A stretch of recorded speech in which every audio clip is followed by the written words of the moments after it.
This B Podcast Network show is presented by IXL. IXL's all-inclusive online teaching and learning platform simplifies edtech needs and accelerates achievement in 95 of the top 100 U.S. school districts. IXL delivers personalized learning across a comprehensive pre-K-12 curriculum, including math, language arts, science, and social studies, and it helps you assess student performance through actionable real-time insights at every level of your school or district. This one solution performs work that typically requires dozens of different tools. Want to find out why so many leading districts trust IXL? Visit IXL.com/BE. That's IXL.com/BE. We're proud to be sponsored by MyFlex Learning. MyFlex Learning is a scheduling platform that helps middle and high schools meet the individual needs of all students. Schools can easily create and manage time for flex blocks, win time, activity periods, RTI, counselor and teacher appointments, and much more. And with its built-in accountability tool and reporting features, MyFlex Learning solves your challenges around getting kids where they need to be and understanding how flex time is spent. Make your flex time work for you. Visit myflexlearning.com/BE to learn more and receive $500 off the first year. That's myflexlearning.com/BE. Welcome to Tell Me This, a podcast about all things belonging, connections, and holding space for what is possible. Over the life of this pod, we have explored research and scholarship and listened to stories about belonging. Education leaders, wellness experts, researchers, clergy, and caregivers have shared their stories of belonging through the pandemic as leaders, parents, and educators. This season, we are journeying into belonging in our relationships.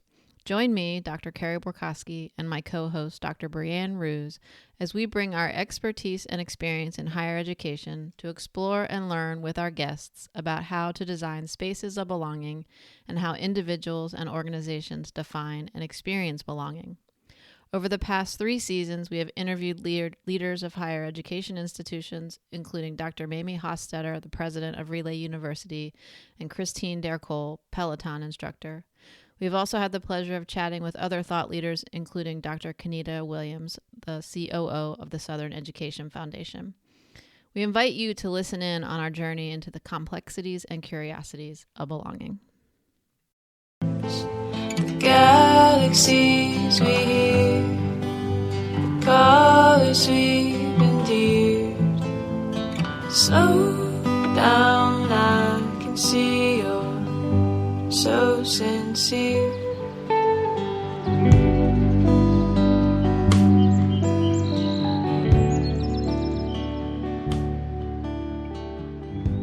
All right. Hi, everybody. Welcome back to Tell Me This. I'm Brianne Roos here with Carey Borkoski. For our new listeners, this is a podcast about all things belonging, community, connections, collaboration, and holding space for what is possible. Over the life of this pod, we've explored research and scholarship on or related to belonging. We've shared stories, listened, and engaged with diverse individuals about belonging during the pandemic, as parents, as leaders, as human beings who show up for all the things. This season, we're journeying into belonging in our relationships, friends, spouses, coworkers, neighbors, all levels. And today we are so excited to welcome back one of my dearest people on this whole entire planet, Kate McMahon. We're so excited. Her full bio is in a prior episode, so if you want to learn more, you can refer back. But today we've been thinking about and planning this first of 2 episode, mini-series on the book Bittersweet by Susan Cain. So not really like a technical book review, more of just a discussion about our reactions to the book. And this evolved totally organically from our conversation with Kate the last time, which is kind of cool. So totally iterative and wasn't planned. And we're coming here today with some themes and some ideas and also some surprises because we haven't really connected too much. Everybody's done a little bit of individual prep and we're coming on live. So here we go. I'm so excited. Thanks for having me, guys. Yeah. Thank you for coming back, Kate. It's so good to see you. And I want to ask you because we're trying out the new intro. What do you think of the new intro? I like the new intro. Okay. It's beautiful. Yeah, it's really nice. And I think it is a nice summary of what you're doing and cool. And Yeah. And we're trying to, we're always trying to try new things and experiment. So I'm just excited. I was trying to remember the specific conversation we were having that brought us to Bittersweet. To no surprise, I don't remember. But I just feel like we were exploring the depths of paradox and hard things and discomfort. And I think I was had just finished, or we had just gotten it, and she had been on a podcast with Brene Brown. Yes. And I think what we were sharing was resonant. And I was like, oh, and of course, when we have amazing guests like Kate on Brianne, I feel like I'm always trying to find reasons to bring people back. And so I was like, let's do a book club. Yeah. And I think part of it was, really nice. in that conversation with Kate, she was sharing some like really hard things that had happened in her life. And so it kind of brought us to this place of paradox, of bitter and sweet. And then it just evolved from there. Yeah. So I want to hear, it's not a book review, but like reactions to our book. What did you ladies think? Well, I'm curious about Brianne. What did you think of it? Oh God, look at her tossing that over right away. I want to know what you think. I'm happy to dive in if you want me to go first. Oh no, it's fine. I can go first. Okay. I thought the book was really hard. Not hard to read in terms of like, hard to understand, but hard for me to like come to terms with, because I agreed with everything that she said. I also don't like it. And I think that both of those things can be true. Well, there it is. It's like the nuance it's a perfect entry point here. Yeah. I mean, I just found, I'm listening to the book. I'm like, yes, you are so right. And this is making me sad just thinking about it. So I think I'm at a place where I'm not loving the sad. And I think, I don't know if that's because there's a lot of the bitter all around with the pandemic, and I don't know, just like families getting older and relationships changing, and things just feel more real as we get older. And kids growing older, I'm like so acutely aware of the passing of time. And so there's a lot of bittersweetness with that. People getting sick. Like as I was reading this book, there was like this flood of people who were like really sick, and that's really hard. So I kind of was like, ooh, if I'm going to read a book, I'd rather read a book that makes me feel a little bit better. But that doesn't mean that I didn't totally appreciate what she was saying, because I do. And I think she's right on. I just didn't like hearing about it because it's hard. It's hard for me to think about. So yeah, it is. Yeah. It is. I loved it so much. I think that I said it just before we started, I felt so seen in this book. I felt like, I don't know. I feel like I don't know. I think I come at things seeing both sides of the coin a lot of the time. There was a part in here where she was at a group meeting about death and dying, and the person asked, what's your sign? And she said, I'm a Pisces, and of course I am as well. And in it said, you're permeable. You take everything on, and sometimes it's hard to discern what's yours and what's not in terms of other people's emotions. And totally true. And I do find that I often, when I see people or reconnect with old friends, a lot of times I want to get right to like what's real, like staying up here. I'm finding that the older I get, like staying here and just like, we're good. No, yeah, kids are good. Yeah, good. Like, it's like that. I'm like, what is wonderful for you right now? What is the hardest thing you're dealing with? What is real? What is true? What is clunky? What are you working through? Like what? And so it's funny, like at parties, people will be like, every time I see you, I'm crying. Like people, like cab drivers open up to me about like, their child with drug addiction, and I'm like, tell me more. I'm like, just, I love knowing and like engaging with the hard and the beautiful. And I think, the Kabbalah, the story about, how the world was this, giant, burning ember of light, and then it kind of like went and fell and exploded, and is now these shards of light are tucked in all of life's stickiest, ickiest bits, and it's like our job to kind of go and find those. I was like, yes, that is literally exactly what I am seeking to do in my life's work, in my writing, in my connection with human beings. I was like, yes, yes, yes. I'm nostalgic. I'm always looking back. I feel like I'm like, my daughter's riding her bike to the pool for the first time. And I'm like feeling very like emotional about it. And people are like, oh my God, like, what is with you? Like, I don't know. I don't know what my deal is. I'm not saying it's right, but I feel like so much of this nuance and this dance, I'm like super here for. So I love that. How about you, Carey? I agree. I loved it. I love her. I loved what she had to say when I listened to her on the podcast. I was running and I was like, yes, yes, I get it. Yes, you know. Yes. And I had said to Brianne the other day when we did a tiny bit of prep just to give structure, not really sharing, but I said to her, I feel like I have a bit of that in me. Like I like the sad songs. I like what sad songs and that melancholy does. I'm able to sort of when I'm in, you know, healthy places, I'm able to sit in that music and cry and be happy. And so I like that. So yeah, I love the book. I mean, anyone, and we're going to dig into the book, you know, more, but anyone who sort of ends the book talking about how important it is to think about, um, you know, what does life mean, right? Asking those big questions, because I feel like, unfortunately, so often we're focused on, well, what job are you going to get? You know, what's your plan that way, but not like, what's the meaning of life? Right. Like the real, it feels very existential, but actually, that's at the core of everything is what's the meaning of life. And I also, she's told that story about the light on the podcast. And I have to say, and I'm not saying like I was some really smart little kid, but I remember being in church in a very conservative, upper middle class church. And I had so many questions and I frustrated so many people. And I remember saying to somebody, I just feel like we all have a little piece of this truth.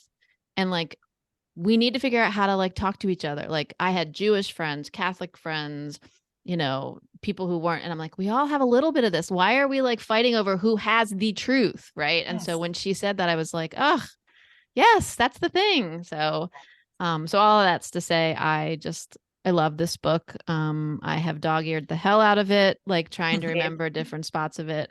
So yeah, yep, exactly. So, so I think we want to sort of, just for folks who haven't read it yet, maybe just, you know, I think Brianne and our sort of style of podcasting, we always love to sort of set the stage with language, right? And make sure when people hear us say things like paradox and compassion and melancholy and bittersweet, you know, what that means to us and maybe from the perspective of the author. So just a little vocab, I guess, is where we're starting. And we've talked a lot about paradox, so I don't know that we need to say both of you sort of talked about it in your reaction, which is just being able to hold two things that seem to not be able to hold, right? Like, so I think that's what we're talking about when we say this idea of paradox.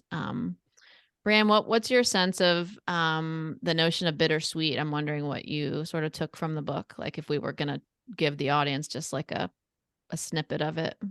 Yeah, I mean, I think at its extremes, it's like the poles. It's like the things that are really hard and really hurt your heart, with the things that bring your heart all that joy and like flood you with the feelings of like really true goodness. And when I think about it, I think of like Ignatian Jesuit language of consolation and desolation. So not like, oh, I'm happy today or I'm sad today, but like the real things that bring you like joy in your bones and sadness in your heart, like that kind of those poles is kind of where I come from with this.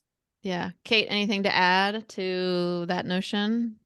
Yeah, no, I think that was beautifully said. I think that it is true. I think it's deeper than emotion. It's more of like a state of being resultant from events that happen in our lives. Bitter, you know, loss, you know, you lose a job, a spouse, a parent, a friend, whatever. Hard, heavy, illness, hurt, you know, and sweet are sort of those ephemeral moments of like just beauty and meadows and light and joy and, you know, but yeah, they're totally poles, they're opposite. But I love this book that she's trying to weave them together. Yeah, absolutely. Yeah, I have to say, when I heard her say bittersweet, it was just like, that is the perfect word for this thing. Like, no matter who you are, even if you haven't read the book, if you haven't been able to sort of articulate those feelings, we all understand what bittersweet is, right? Like, we've all made maybe chocolate chip cookies or something, right? And like use that, like, that just was like you couldn't pick a more perfect word. I felt Yeah. like when I heard that, I don't know. And you know what's so funny? You know, when you buy a new car and all of a sudden you see that car, or you're thinking about buying a new car and you see that car everywhere on the road, but you never really noticed it before. Yeah.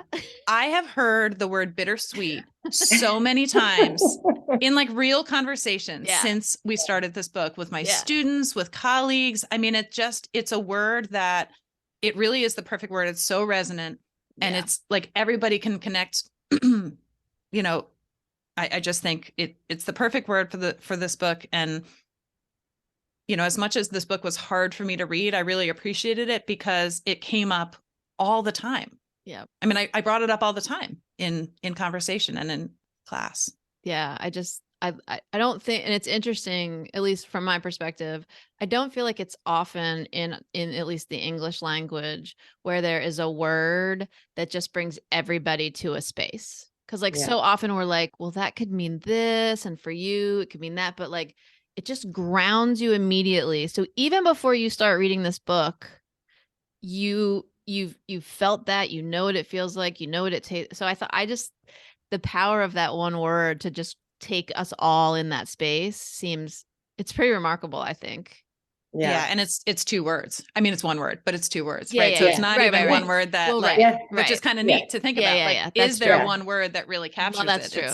Good It's point. because it has the two. So Yeah. Yeah. And it's hard to find a word, you know, two words brought together to form one that actually combines the two, you know, like you think about compound words like dog house. It's like, yeah, I get it. But like an emotion word that combines both things. Of course, where did I go to define this? I went to Renee's Atlas of the Heart. But because I was like, let me get a definition. But it's like, so she just said that bittersweet is a mixed feeling of happiness and sadness, which was great. But I loved this quote: the bittersweet side of appreciating life's most precious moments is the unbearable awareness that those moments are passing. I think that really doesn't that's a Mark quote. But I was like, wow, because it's like,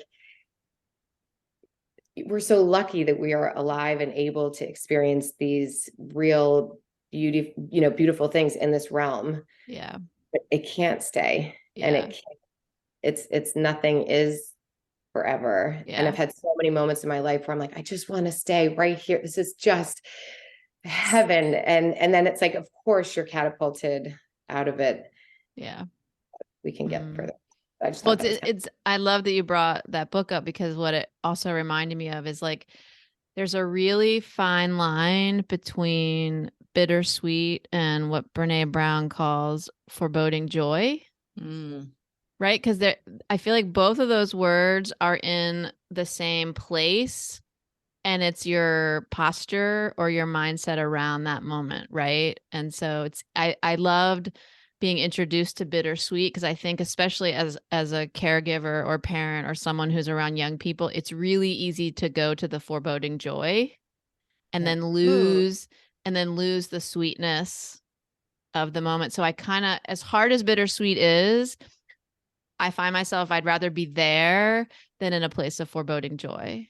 Maybe that's it. Maybe that's part of, I mean, we've really talked about why this book like was so hard for me, but maybe that's part of it, is because my instinct when I'm in bittersweet is to like go off on that foreboding joy. Like if bittersweet is a linear sort of left to right continuum, foreboding joy, I guess, is like an offshoot. Yeah.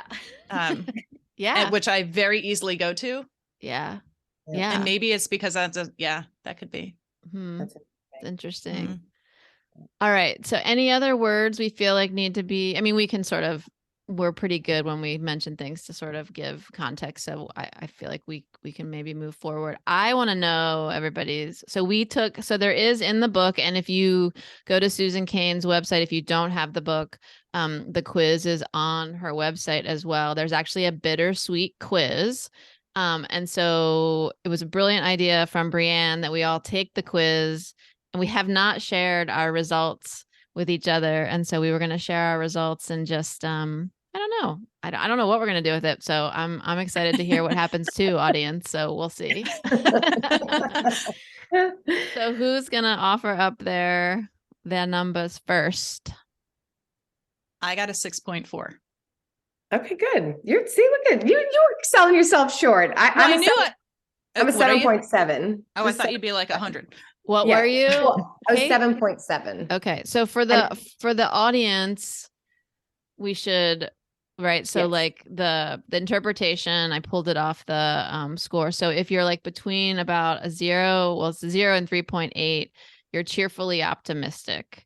It says you tend toward the sanguine, and 3.9 to 5.7, you experience you move easily between sanguine and bittersweet. So it's sort of the moderation. And then 5.8 to 10, you're a connoisseur of the bittersweetness, place where there's light and dark. I was a 7.9. So Yeah, girl. Wow. Beautiful. We have a winner. That's amazing. I am not surprised at all. I'm not one bit surprised. So Well, I don't had know. taken it a few times and I was higher, and I was like, I have to, because I started to be like very proud of my bittersweetness, but then I started to be like optimistic also. So then I was like, all right, like I don't cry at every commercial. So I like retook the test to like see if I could get lower. 7.7 was my mean. Yeah, that's hilarious. You're so funny gaming. You're gaming it now. So I don't know what, I mean, I'm curious when we hear Kate, your reaction. Brianne, what was your reaction? Like, what does the number mean for you or not? I'm wondering. Yeah, I wasn't surprised because I think that I am a bittersweet connoisseur. Like I think I live in this space, but that doesn't have to mean that I like it at this present moment. I mean, I'm like, I have this capacity. I know that I do. Yeah. And so I kind of figured that I would be on the scale, on that side of the scale. Yeah. But I really think, Carey, that you just hit the nail on the head with the foreboding joy, because for me, I just keep slipping down that slope of like, like when I'm with all the sad things, it's very hard because I feel the sad things so much. And then I feel the bitter and the sweet things so much and so deeply. Yeah. And I guess I have like this fear of losing that. I don't know, but the foreboding joy, I think, is key. But I was not surprised that I was on that side of the continuum. Yeah. Kate. Awesome.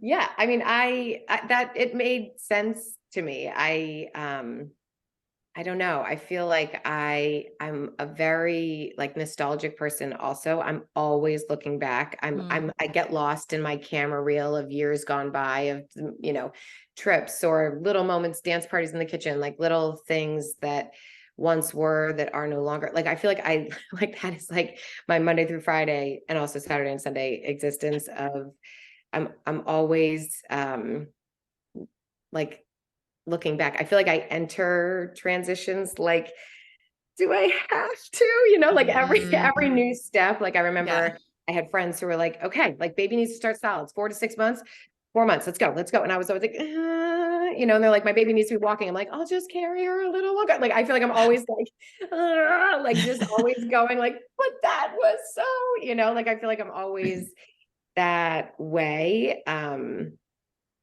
I there's something very comforting in that weird duality that I think does make a lot of people uncomfortable for a lot of what she describes in American culture. And smiling, I found that to be I'm a big smiler, but like in many parts of the world it's like obscene and like really like frowned upon, like not to be like whatever. But it's it makes sense to me that I would be there.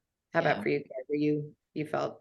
Yeah, I mean, I feel like this is part of me. One thing I do wonder about is I wonder if I had taken this test or this quiz as a college student, because I was in a very different headspace as a college student, at which, I mean, we change and grow, right? And so I wonder like how this score holds up through the years, because she does even talk about how our sort of perspectives on these things change. And so I wonder, and college for me was I always say, and for a long time, it was a chip on my shoulder because I was not a great undergraduate student. It was a real chip because I cherish academics, but I learned so much in college. It just wasn't like in the books, right? It was life stuff that I had to work through. And so I am particularly curious about what my bittersweet quotient would have been, Yeah. in that. I suspect I would have been way more on the bitter than the sweet. That's interesting. I think mine would have been higher in college. Yeah. Yeah, I Oh, think really? Yep. Interesting. I think I was like deep in the headspace of like feeling all the feels for the first time in my life because I didn't really allow any of that until I left home. Yeah. And then it was like, oh, like the world opened up to all of these new like thoughts and feelings and emotions and words and people who were like willing to have such conversations that I had never had. Yeah. And so, Kate and I had plenty of those and lots of retreats and lots of kind of thinking deep thoughts during college. Yeah. That's interesting. Yeah. I think I was feeling all the feels. I just don't think I had the words to sort of talk through what I was feeling. And that's that's why I kind of wonder. Because I think part of the reason I'm high on bittersweet now is because, and I think Kate, like you, I feel like people think I'm a little weird sometimes. Like I relish the opportunity to roll in the messiness that is life and emotions and all. Like I just like, it's hard. And Brianne knows this because I now am really honest. Like sometimes we'll meet and I'm like, I'm just having a weird, hard, all these things, right? And I know what's here. And I think just having that sort of ability to talk about it.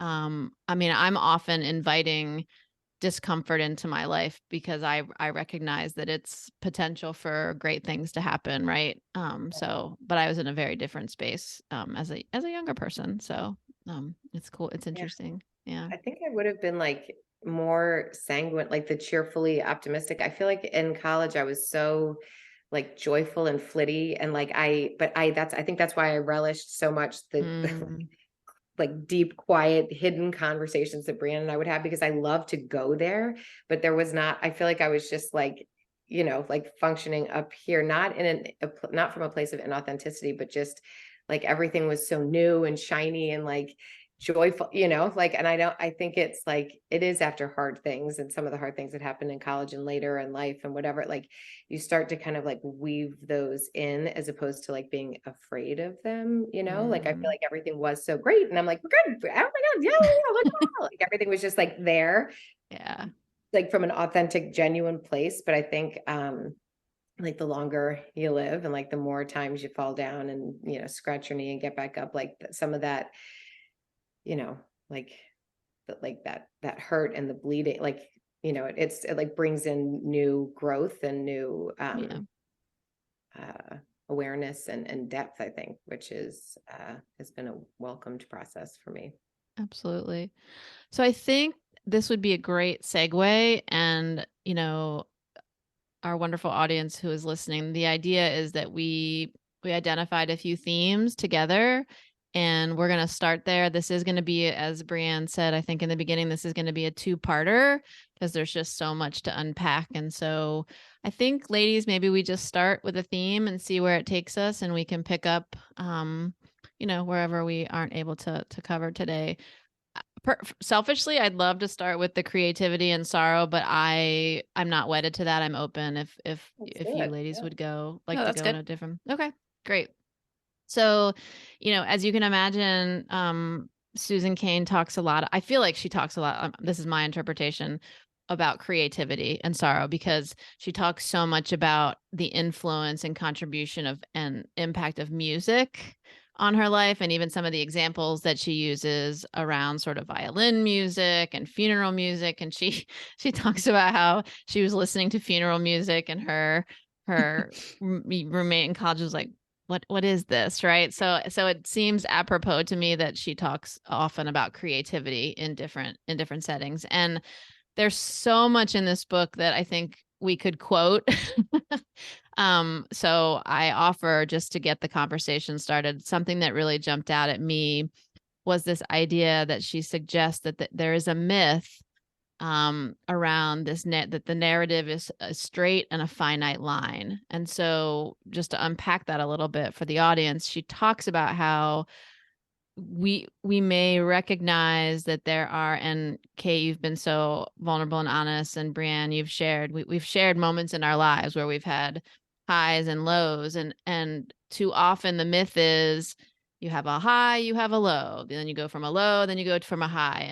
And she's saying, she's not saying the opposite. She's just saying that just doesn't necessarily follow with life, right? Like it might be that you have multiple lows, you might have multiple highs, so that resonated with me, because I just love, again, that it's just not, there aren't any clean lines to life, really.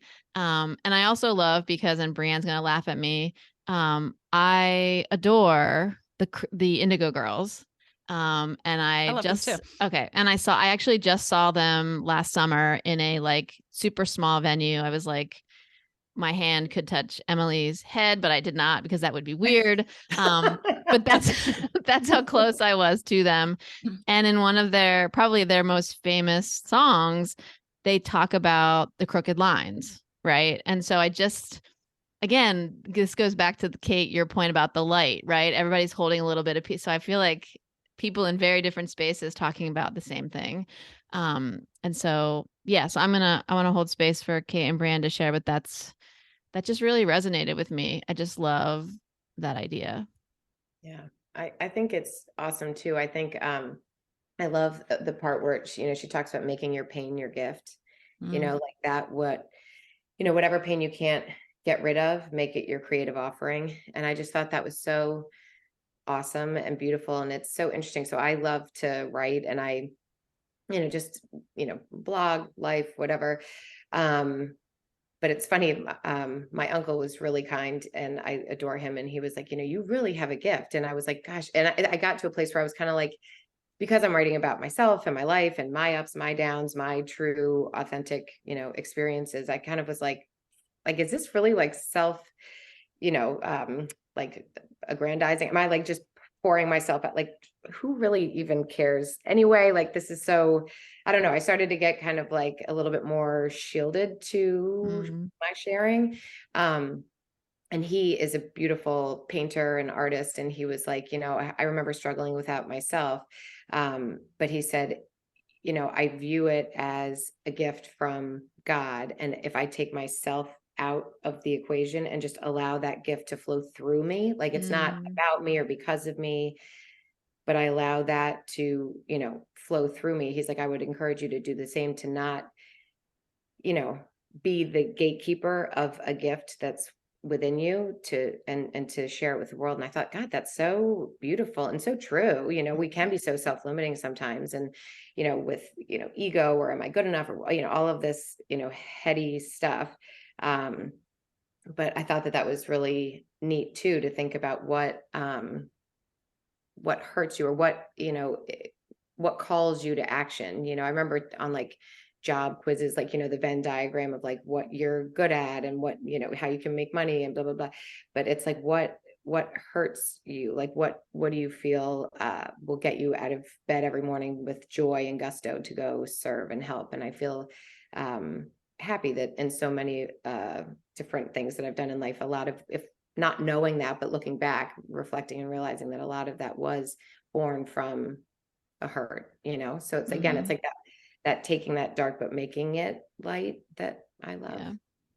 Yeah. There are so many quotes that we could support that with, but one that I liked, she says, in your pain, you find your values, and in your values, you find your pain. Right. So you're kind of identifying what those things are that mean the most to you in those times. And then she was telling the story of Sharon Salzberg, who lived a life of like really horrific loss.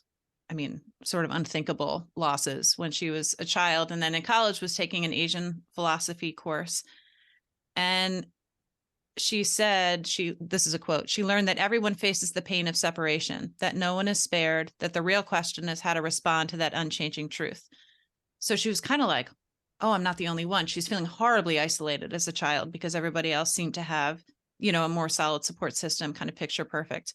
And then she went to India and learned this practice of loving kindness meditation, which then led me down a rabbit hole because I'm like, I have heard a podcast about that very thing. And I couldn't, I'm like looking for it, but then came back to the book. So then she came back, and Kate, to your point, she said 4 years later, she was ready to come back to the States, and her teacher, so to speak, in India said, you understand the suffering, and that's why you should teach. Because she was like, what? I can't teach. Like, what would I have to share? And she's like, no, you have this, like, you have this depth of understanding. And so she said that was the first time in her life she thought that suffering was worth something. Mm-hmm. Yeah. So I just think Susan Cain, the author, did a really beautiful job of illustrating these ideas that I think are kind of hard to wrap your head around with examples. And that example just spoke to me. Yeah. There's so many great ones Mm-hmm. in the book. Yeah. And I think, you know, what I love, what I'm hearing from both of you, which I really appreciate, is like oftentimes we talk about creativity and we immediately like, well, I'm not an artist, right? She's not talking about creativity exclusively in that sense. I mean, both of the examples you just mentioned are around vocation and, you know, doing what you love and being able to love what you do kind of thing, right?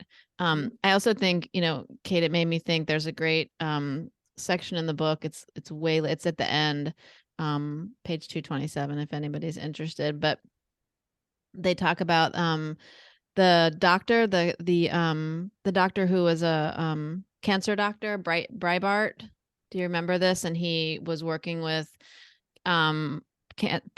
cancer patients, not to relieve their pain or cure them, but to help them find meaning in their life towards the end. And it says, but the key to fulfillment, says Breitbart, is learning to love who you are rather than what you've done. And I think, you know, Kate, your uncle telling you that your work is amazing and you're sort of coming to some understanding, like that's part of that, right? Is like loving who you are enough to share it with the world. And Brianne, I feel like your example of someone thinking, well, why would I teach, right? Well, you're asking that question partly because you're maybe not loving yourself in the way that you should. I think that's a really hard. I really loved that quote because I think that for me that's aspirational. I'm not there. I would love to be in that space, so I can imagine.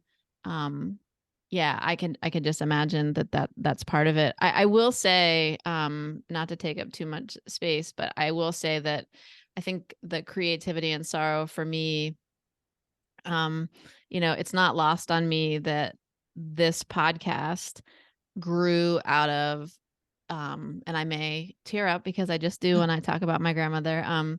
It grew out of tremendous grief that I felt when my grandmother passed away really suddenly. I mean, she was 96, so you know, I understood that her life was gonna end sometime, but she had a stroke and unfortunately just did not have good outcomes from the stroke and died pretty quickly. And so she had died in November, and then in January, I started the podcast.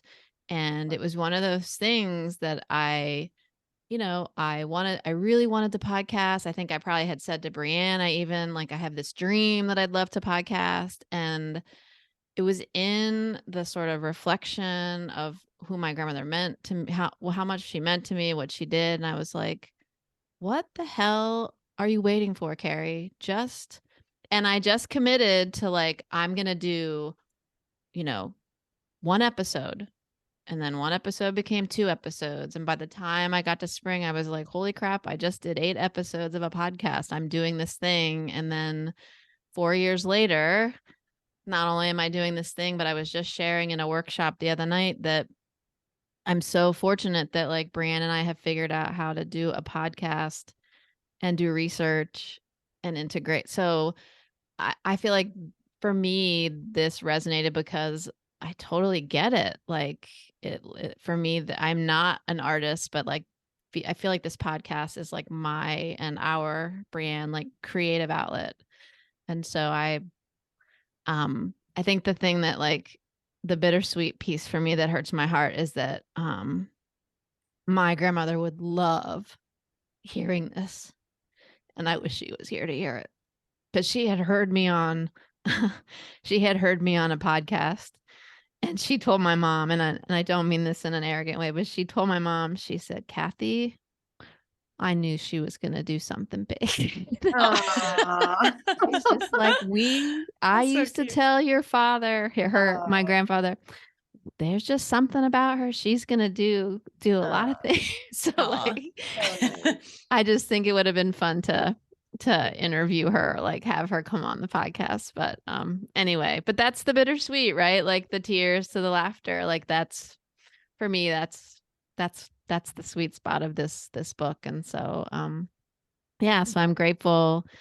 I see it now. I don't know. I just see it now as like I am carrying a little bit of her with me, right? And that's all I can do now is have her with me in that way. So anyway, sorry to go on so much. I just No, it's just beautiful. Thank you for yeah. sharing that. Yeah. So Yeah. And I think it's so neat because you really had been talking about it for a while before that, before she passed away. mm-hmm. And then it was like just this spark of like, I'm doing this and this is what it's called and this is what it is. And like it was an idea that was, I think, riddled with doubt and like it was an interest, but it was like shrouded in all this other stuff.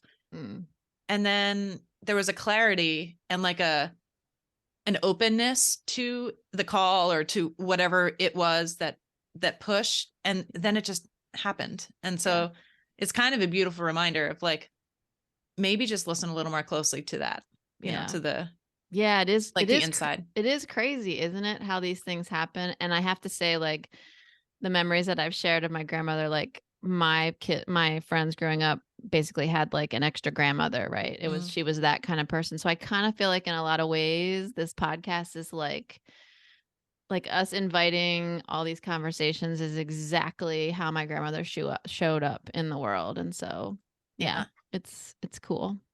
It's Really beautiful. And cool. it's exactly what, Susan Cain counsels you to do is in times of struggle. And Carey, you wrote about this in your book too, Dancing with Discomfort. Like if you show up for all of it with an open heart, the good stuff and the laughter, but also the really, really difficult things in life, and just sit with it. It's so I don't know, we're taught or it's modeled for us to just stuff it or just like and pick yourself up and let's keep on moving. Yeah. But in so doing, you're robbing yourself of the opportunities that come from the hurts and the heartache and the struggles. And I think that it is so beautiful because when you do let all of that wash over you and you stay there, which is not easy work, Nope.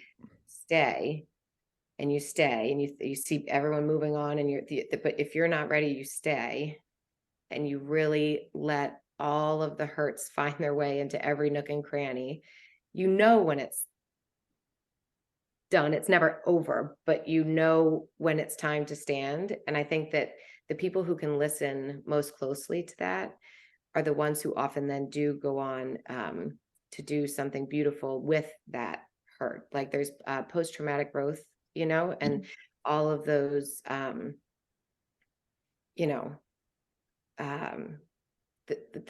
beauty from, the rising from the ashes, the beauty born of the hurt. It's funny. I was talking to my father-in-law and I was saying, we were talking about how hard it is when you're in a medical issue or a time of hard things and you have these like poignant moments of like of clarity of these, I see, okay, my path forward, this is amazing. But like you can't then you dive in and you start the doing again and the things. But it's like we were saying, like it's so frustrating because you can't hold that clarity forever. Like you can't, like we were saying how frustrating it is. Like you just wish you could always be that aware of the life's fragility and the passing, but like you can't, and we're not meant to always.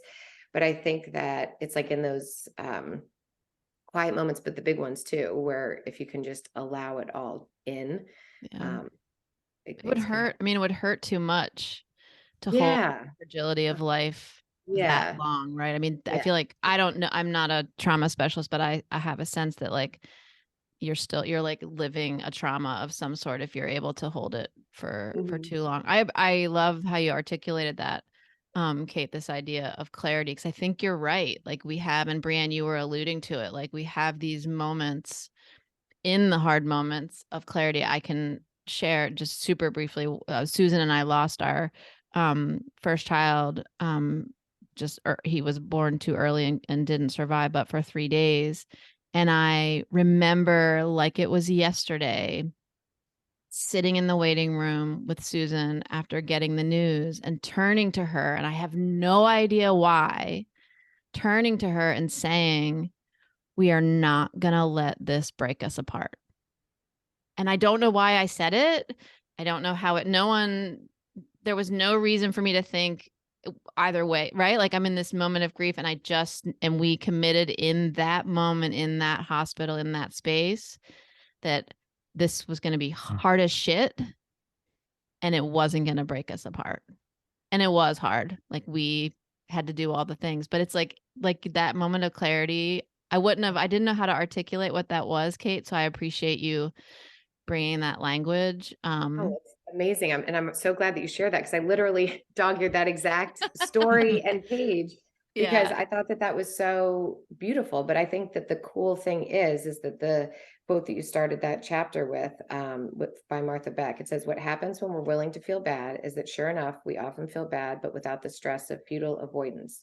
Emotional discomfort, when accepted, rises, crests, and falls in a series of waves.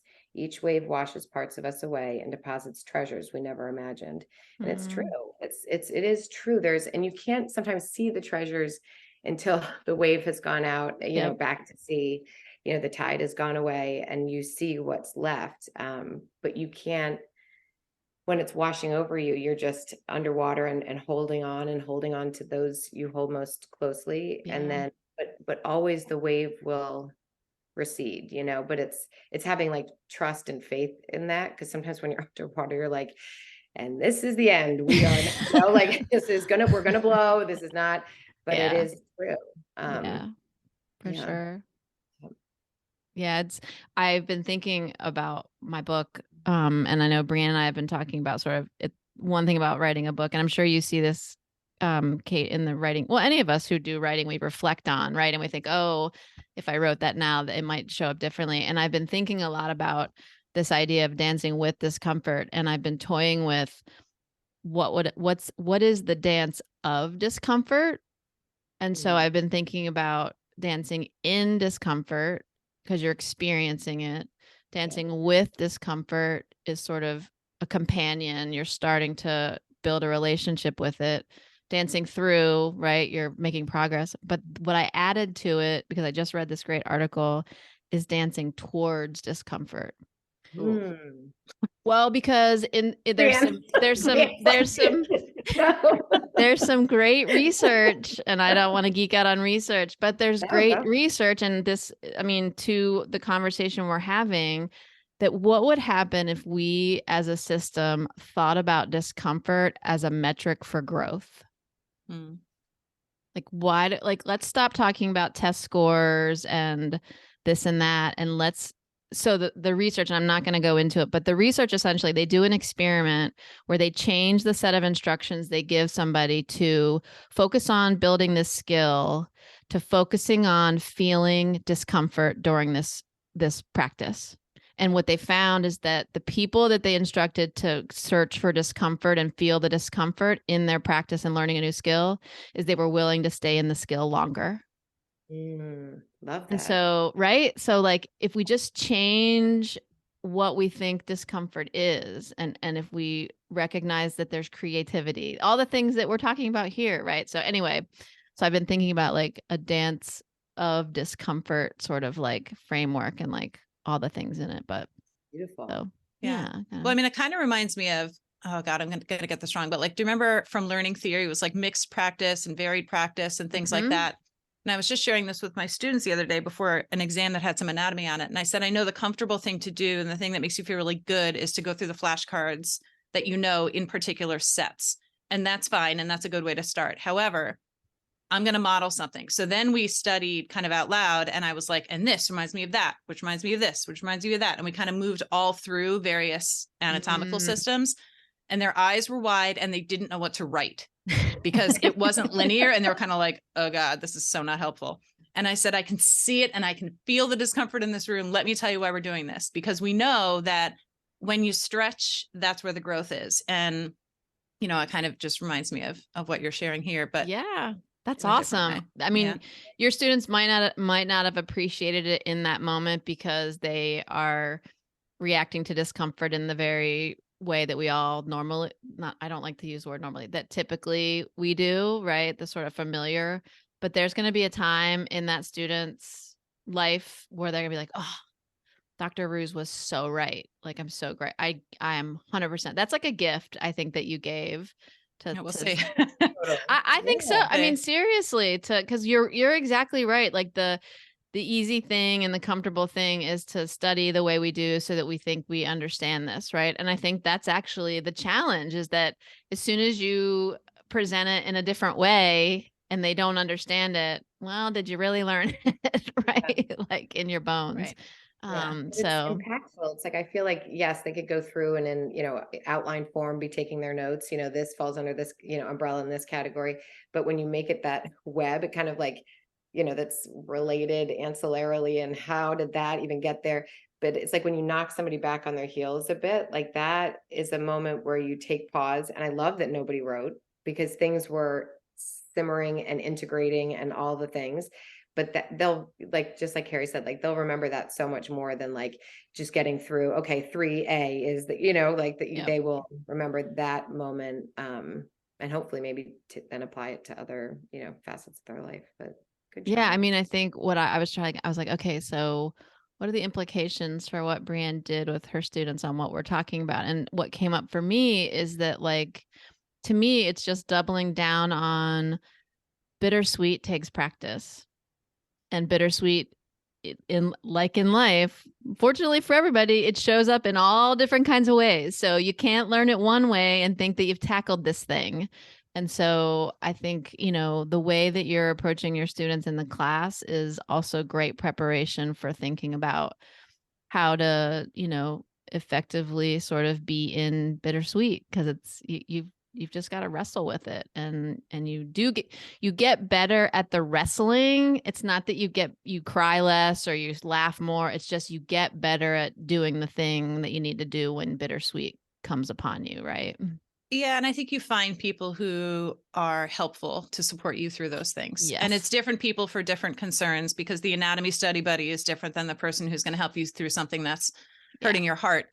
But I'll just share, as we come to the wrap up, I was doing a reflection activity with a different group of students the other day, and they were doing like highlights and lowlights and that kind of stuff. And I said, what questions come up after you put all this out there? And one student said, isn't it incredible how all of this is at the same time? And how do you do it? Like, how do you hold these highlights, which are so great, and these lowlights, which are so scary? And I'm like, well, that is the biggest question. Yep. And, we kind of brainstormed how to do that. And yeah, that's awesome. Yeah. I so- mean, that is bittersweet. And I think you're right, Bryn. This is a great way to sort of wind down. And what I'm hearing is, like, for all the work and the wrestling we do ourselves, this work isn't really possible unless you're in relation and communion with others. And the different people come into our lives and help us wrestle with this stuff in different ways. And so I think the next time it would be great to talk about that with integrating the bitter and the sweet. Because I mean, I think at the end of the day, what I'm hearing us talk about is true integration can't happen without others, right? You can't go it all alone. So Yeah, and so much of what she writes about is about that duality of, holding the bitter with the sweet. But even too, Brené's definition of belonging, it's like owning, circling back to what you guys are all about, but you cannot belong to others without belonging to yourself. And it's so, it seems so simple, it's just, it's like being present, showing up, doing the hard things, holding the bitter with the sweet, owning yourself so that you can connect to others. I feel like it all like flows, like if we can, kind of build that construct, I feel like all of the belonging stuff you guys are working to improve and measure and advance, I think, can be helped by like trying to flex this bittersweet muscle, Yeah, absolutely. I think, yes. I think to the extent you can identify conditions that are important to letting belonging show up. I think it all helps with the bittersweet piece too, right? That's some of the work. So yeah. Oh my goodness. I am incredibly grateful for both of you, Brianne and Kate. This has been, we really didn't know what we were going to be talking about. So other than a few like topics. So I so enjoyed this conversation, and I have a ton of meetings the rest of the day. And my colleagues are going to be like, why are you so bouncy and crazy today, Carey? I'm going to be so full of energy, and it's going to be as a result of this conversation and us being together. So thank you both. Thank you. Thank Thanks you. for It was coming great. back, guys. This was awesome. Yeah. We got to one. I know. One A. Honestly, I had no 7-part series of bittersweet. I had no expectation that we were going to get further than page 1. Yeah. She knows that I like to have a little these prep. flags for next time. Absolutely. So, dear audience, you can expect at least one more part of this. Whether we do a part 3, who knows? We will see what happens. So, thanks to everybody for listening to another episode of Tell Me This. It has been a pleasure, and be well, everybody. Galaxies we hear, colors we've endeared. Slow down, I can see you're so sincere. All right, everybody, welcome back to another episode of Tell Me This. I am Carey Borkoski here with Brianne Roos and Kate McMahon, back for part 2, volume 2, whatever you want to call it, of our discussion of Bittersweet. We are super excited to get into this. For folks who are new, just a reminder that this is a podcast about all things belonging, community, connection, collaboration, and holding space for what is possible. Over the life of the pod, we've explored research and scholarship on or related to belonging, shared stories, listened and engaged with diverse individuals about belonging during the pandemic, as parents, as leaders, and just as human beings who show up for all the things. And in this season, if you remember, we are journeying into belonging in our relationships of all shapes and sizes, friends, spouses, coworkers, neighbors, all that you can imagine. And again, Kate, welcome back to, gosh, I feel like you're becoming a regular guest on our podcast, which is very exciting. Thanks. Well, thanks for having me, guys. Nice to see you. Yeah, it's good to see you too. So for folks who are just picking up the pod and you're like, oh, wait, this is part 2. Yes, this is part 2. And if you, I would highly recommend, or we would recommend that you go back and listen to part 1. This is a discussion, sort of a reflection on Bittersweet. So it might be helpful to go back and listen to part 1. Today, who knows where the conversation is going to take us? That is part of the fun of being part of this podcast. We have a Google Doc. We did some prep, but we haven't talked about this part. And so we don't know what's going to come up, just as you don't know. We do have a little plan. And our first thought is that, just riffing off of our conversation last week, we will sort of voyage into implications of Bittersweet and sort of our thoughts around what does it mean for us to show up in the world with this sort of bittersweet. Whether we, and Brianne and I were talking before we recorded, Kate, we were acknowledging that bittersweet shows up whether you have articulated it, thought about it, reflected on it, processed it. So we need to remember that, like, we're all grappling with bittersweet, even if we don't pinpoint it in that moment. So yeah. So who wants to start us off? Anybody have a burning desire to share? I mean, Brianne, you had pointed out some great stories and quotes. I don't know if you want to kick it off with any of those to get us started. Yeah. Sure. I mean, one of the things, as I was looking through the book this morning, one of the stories that she talks about around page 184 is the example of the donkey. So she and her family, Susan Cain, by the way, is the author. I don't know if we noted her again, but Susan Cain and her family, her husband and children had gone on a vacation, and there were some donkeys around wherever they had gone. And the kids were young and had gotten attached to the donkeys and enjoyed them and were sad about leaving them at the end of the week. And she and her husband were like trying to figure out how to like foster this separation with the donkeys that was inevitable and hard. And eventually she came around to the fact that, like, they were most consoled when they were told that goodbyes are a part of life. and that everyone feels that sadness and that they would feel it again. So kind of just normalized what they were feeling, which is like, yeah, this is really sad. It was really hard. It was so much fun with them. Maybe we'll see them again. Maybe other people will take care of them while we're gone. And this is part of it. So just kind of acknowledging where they were and feeling it. And then she says, this is a quote. She said, when children, especially those growing up in relative comfort, grieve a loss, they're crying in part because we've unwittingly taught them a delusion that things are supposed to be whole, that real life is when things are going well, that disappointment, illness, and flies at the picnic are detours from the main road. Mm. And so what she and her husband did in that time was they normalized it and, talked about it, the sadness, and that just really stuck with me. Can somebody do one of those? What is that thing? What do you need, like a needlepoint? A needlepoint. Can somebody needlepoint that? Not it. Kate, how's your needlepointing? Also not skilled in that way, but I just feel like I need that needlepoint on my wall. Like this idea that like the disappointment, illness, and flies at the picnic are detours from the main road. I mean, I have to say that if I had more conversations around that when I was a kid, and I'm thinking I'm gonna, I try to have more conversations with our own kids. To me, that's a huge shift in how you embrace life. I don't know. Kate, what do you think? No, I think that that's so true. And I think in this culture, you see movies and TV and what, love is supposed to look like and what, success is supposed to look like. And it is so, hearing you say that, Brianne, reminded me of the effortless perfection piece of it from Princeton. That was on page 132, but they just were talking about as students, what you're supposed to look like. You're supposed to look like you didn't study at all, but you're supposed to get the best grades. You're supposed to have this easy grace that, you drink and you're super fun, but like, you're not like the most drunk person there. You're not like the one that doesn't it's like this fine balance that young people are going through, but not acknowledging that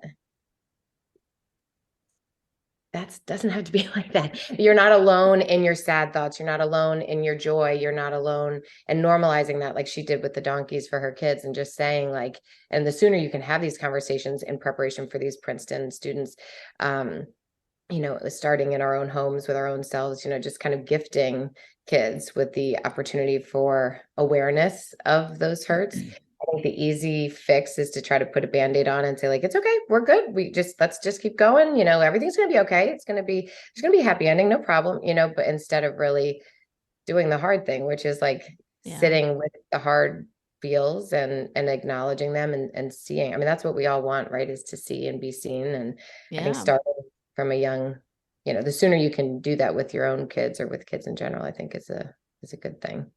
That effortless perfection part, I felt so connected to that, like in my own life and experience, in what I see with my students.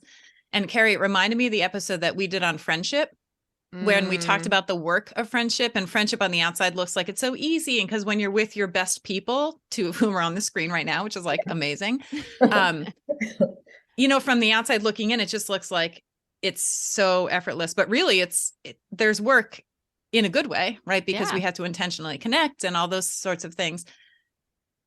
And so to me, part of parenting is like naming the work and recognizing and praising the work. Yep. And that effortless perfection is like, that's a myth. That's just not, that's not a thing. And if it looks that way, you have to remember what you said earlier, Carey, is that everybody's got bitter and sweet. Yeah. So it's absolutely, it's never as it appears. Yeah. As much as I will say, and I'm admitting it on the podcast, as much as and as a gay woman, I think this is hilarious. As much as I love rom-coms and Susan rolls her eyes when I just love them. Yeah. And they do us such a disservice. I know. Because everything is wrapped up in a bow. And I remember even like the Disney movies, because like Colby, our oldest, he's a feeler like me, which I just love in him. And one of the Disney movies, something, hard happened. There was a breakup or something. And I said, just hold on, buddy. Just hold on to the end, because it's going to be. Yeah. But like, that's like, it's fun because it's entertaining, but like, it just reminds me that like, this is our focus, right? And there's a researcher. Who's the researcher? Is she at Harvard that does the toxic positivity stuff? Oh, Um, yeah. I can't remember the person's name. I tried to look it up while you guys were talking, but it's the same thing. It's like, it's as toxic as being like really unhappy or mean or whatever other emotion you associate with toxic, right? So there is a benefit. I wonder, the question that I'm hearing like in my head, the story I'm telling myself and the curiosity of like parents might ask is, well, what's the line with kids, right? Because like on the one hand, when we were dealing with, well, we still are in some ways, the pandemic and the racial reckoning around the murders of George Floyd and others, like what's the line between it's supposed to be whole and real life? Like what, I don't know, what do you both think about like how do we navigate that as caregivers and parents with our we don't want to scare the hell out of them, right? And we also want to teach them lessons. So I don't know, what do you both think about that? I know it's a great question because the truth is that we're all running to soccer practice and we're all running, you know what I mean? We're trying to get dinner on the table and then Right. like the feelings and the things. And, Yeah. I think that, and this is something I'm definitely like trying to work on, having 4 kids and being tugged in all the different directions, but trying to hold space, Mm, obviously, within reason and when possible, and holding space, but creating space, like mhm. creating opportunities for those conversations to be had. Because so often it's Monday, Friday, Monday, Friday. Okay, you have your shin guards, like and so, yeah, I think it's a great question about how do we, engage in these kind of sticky things. I think that, you know, I think the first step is kind of cultivating a landscape in the home where it's okay to come to you with those kinds of things, to be Mhm. like the type of receiver that they feel safe knowing that they can, engage with you. I think that is like foundational groundwork that like has to happen. And then beyond that, once they are comfortable, I think it changes as they age, obviously, like you have to kind of like, you a little bit have to tie it up in a bow when they're small, knowing that that is a really hard thing. And I felt that way too. And, let's see what happens tomorrow and stuff. But I think as you get older, the questions get bigger and Yeah. stickier. And it's really, I mean, it's really a hard thing. So I wish I had an answer, Brianne. You're a little further down the road 1 year, but with teams. But I know this is something that is like foreign territory for me. I feel like I loved babies, infants, toddlers, preschoolers, school age kids, and I'm like totally fish out of water with this new, Yeah. bigger, broader scope. So I don't know if you have deeper thoughts on that. Yeah, I don't know. I don't think I have any wisdom. I just have friends and books and And experiences. Prayers. Come on. yeah, and prayers, lots of prayers. I think there's a lot that I'm learning about transparency and the fact that I've actually never done this before. I've never like parented a sophomore in high school before. And so there's something to that too. Like she'll ask me a question and I'm like, I don't know. And then we just Yeah. kind of have a laugh and a moment and Yeah. then we just strategize. And I've led her, down the wrong path sometimes with like a social issue or a social question. And I'm not talking like social justice. I'm talking about in her sphere of Yeah. friends. Yeah. And I think there was value in that because, she sent a text that wasn't great. It was sent at night and that's never a good thing. And I saw it and I was like, sure, send it. And then that kind of blew up. And then the next day I was like, that we shouldn't have done that. Like that, when you're mad, you don't send it in the moment, just like sleep on, so we kind of had some moments of learning in that together. And I just think that's part of it is just being in the muck and knowing, like you said, Kate, that hopefully they feel comfortable and safe asking the questions about all the things. But so I think there's their inner sphere of social life at school. And then there's also the bigger question where I go to Susan Cain's parenthetical reference from the quote before, where when children, especially those growing up in relative comfort, grieve a loss, etc. I just was kind of struck by that when she wrote it or when I read it again, because my kids and I have absolutely grown up in this relative, probably not even relative, just comfort. And then I think about Black Lives Matter and the racial reckoning and people who grew up extremely differently from me, for whom, saying goodbye to the donkey is like the everyday. Yeah. There's Yeah. so much hard stuff every day. And it absolutely is a part of life because there's no way that it isn't, because it's so present, which just kind of takes me to a bigger place of questions as a parent and as a person.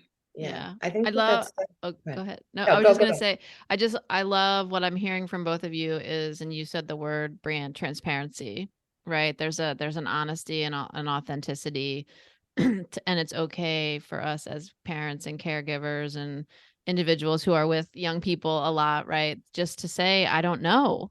And that's, to me, that's a moment of showing that it's not always whole, right? That there's questions and wonderings and curiosities. And I do think modeling, I mean, we know from learning theory, right, that modeling is hugely important to young people. And I would even say, like, I recently lost my aunt, my mom's sister, to cancer. And Colby's 10, and he was asking, like you were saying, Kate, starting to ask questions. And Susan and I decided that because of the way they were doing really a memorial service, not a viewing and sort of the traditional, that we were going to let him go. And I have to say, like, yes, it's hard because I had my own grief and, I had to also sort of scaffold and guide Colby. But I will say that it was such an important experience for him, right? To hear like how she was, and my Aunt Robin was living like this amazing life, even though it was coming to an end. And so I think it was really good for him to hear that you can have hard and happiness all in the same space, that like her daughters could, when they were speaking about her, laugh and cry all in the same sentence. And so, I think just being a little honest and giving them glimpses every now and again, I hope, have impact, down the road. Yeah, no, that's awesome. And I think that the transparency piece, there's so much of like all of these concepts are so nuanced. And I feel like the transparency piece, you need confidence to say, I don't have the answer. But with saying that, it shows humility that you don't have all the answers. So again, it's this both and concept. And I feel like the more these conversations are so good and so important, because I feel like the more we can tease and this all out and giving, like you guys, your anthem is like giving language to all of these like finer points. I feel like it's because that is really hard for a 10-year-old to go and to say goodbye and to see, to be in the muck, but it's like such a gift for, for him to have been there. And just as you said, so it's like, yeah. And I think that the saying, you don't know, that's something that I was like, I love a boundary. I love to fit the mold. You'd say jump here. I love to hit that. That's a scary thing for me to say. I know my husband, even in med school, people would, they'd be asking questions and he'd be like, I have no idea. And I'm like, oh my God, that's so brave. Like, that's so, like, there's all these really smart people in the room. And you're like, I have no idea. But it's like, that's the best thing you can do, because if you wander down confidently down a wrong path, like this is your chance. Like, oh, let me learn. And oftentimes I think when you're brave enough to sit in that space, it's a gift for you too, because then you can learn something maybe from your child, or maybe that opens up another door for, a different conversation or a deeper conversation that is, I think, so important. Yeah. It's a lot of pressure too, right? Like if you aren't able to own and be proud of the I don't know, like your husband did in med school, that is so much pressure, because as you said, Kate, like the I don't know is also encapsulated with humility. Well, the pretending you do know is encapsulated with so much, like, now you've got to have this facade, now you have this stress, and what if they find out that I don't know? And I just think, like, I mean, I would love, my mom listens to the podcast, so I hope she's smiling right now, but I'm curious, like, about her, like her sort of posture in those moments as I was a kid, because I mean, she and I have talked about this, and she has said to me, I wish, I had, not made more mistakes, but like showed you that I was, making mistakes. And so I wonder, like, there must have been a degree of stress and worry that she was putting up. Because I mean, my mom was always put together when I was a kid. That's what I remember. And I'm sure, hopefully she's laughing as she's listening. She was put together. She was. And I know there were moments where she probably wasn't feeling put together. And I just wonder, like, what impact that might have had she felt like she had a little crack to say, I'm not feeling this outfit today, and I put it on anyway, right? I don't know. I'll have to ask her the next time I see her, because I'm curious now that we're having this conversation. Yeah. Yeah. Yeah. I mean, I think there's power in the I don't know. And then I think what comes next is important. And Yeah. sometimes what comes next, that's where I think our sort of relative, well, no, our age and then relative wisdom or whatever experience, that's where we can impart that with the Yeah. kids. Mhm. And say like, I think we just need to sleep on it. Or, you know, when she was kind of dealing with some social stuff, like, what do we want to value in this? Like, I think we want to be inclusive of all the things. Mhm. So like, Yep. what conversation can you have to just make sure that you're literally moving to another lunch table and inviting the other girls to go with you? Yep. I mean, that's like in the weeds, in the trenches, but also, and I'm not using the words, what are our core values? But I hope saying, you know, using the words of like, what is the most important thing here? Mhm.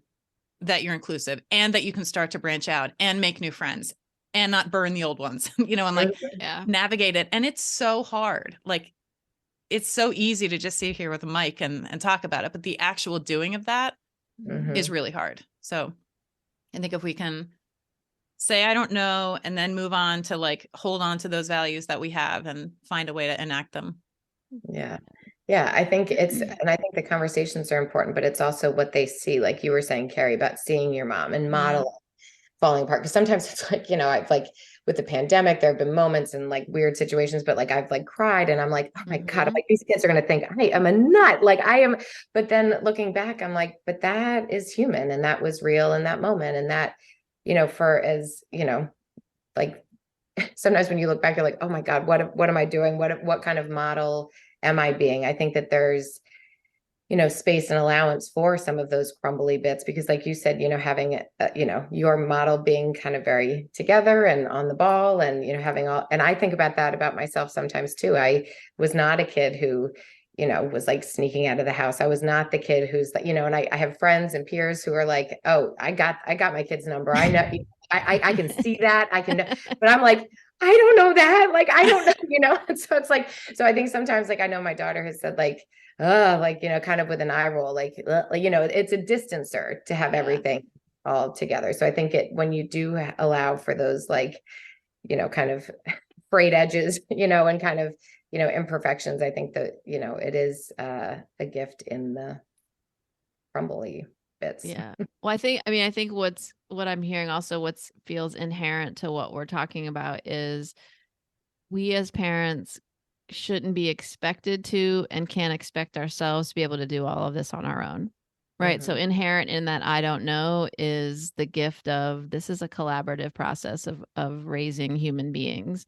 And I think, Brianne, you brought, and I would love for you to share the work, Richard Rohr's work, right? Because I think what Susan Cain also talks about is this multi-generational and how this bittersweet shifts and looks a little differently. And so I think that modeling shouldn't just come from us, right? It comes from the wonderful older people, whether they're family members or not, who are in our lives, because they're looking at bittersweet and using that framework in a different nuanced way that is also important for our kids to see, right? So Brianne, can you unpack that a little bit? I can, yeah. So, I mean, I love how all these things always connect, and I end up with like stacks of books and Post-its all around me in these conversations. But I was at an intergenerational communication workshop earlier in the week. So I sort of have that as my frame walking into today. And it was so eye-opening because it was talking about the historical events that shaped each generation and kind of the aligned values and perspectives and how people within a generation communicate. That was kind of the purpose of it. But it really helped me to gain that perspective. And then there's the intergenerational, like me talking with somebody of another generation. And then there's all the intra-generational. And as within our generation, we age. So there's like two phenomenon going on here. And Kate sent me this book. It's Richard Rohr's Falling Upward. And she sent me the large print edition. I bought it for myself as well. And when it arrived for me, I also had that moment where I was like, whoa, what? Kate, I just have to say, when she held it up, the first thing I thought, I was like, my, that's a big book. I know. She moved it across the screen. I was like, oh God. But then the funny thing Well, is we're both of us aging, read it. are we? No, I'm like kidding. We are aging, and both of us were like, it was actually kind of relaxing on the eyes to read. It was like really pleasant. I could definitely be I could be a large print convert. Yeah.